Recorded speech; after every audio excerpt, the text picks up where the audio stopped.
یوه ورځ استاد د شاګردانو پوښتنه وکړه چې هغه کوم خلک دي چې لمونځونه نه کوي.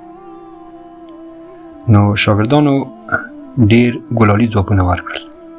یوه شاګرد ځواب ورکړله چې استاده، هغه نفر یا هغه سړی چې لمونځ یې نه وي زده، هغه لمونځ نه کوي. بل شاګرد ځواب ورکړله چې استاده، هغه سړی چې مسلمان نه وي، هغه لمونځ نه کوي.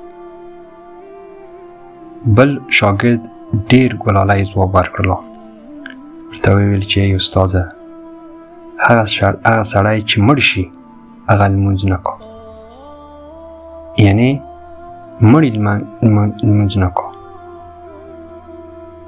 استاد خپل ځان څه فکر وکړله او خپل ځان ته یې وویل چې په 2-3 نفرو کې زه کوم یو یم؟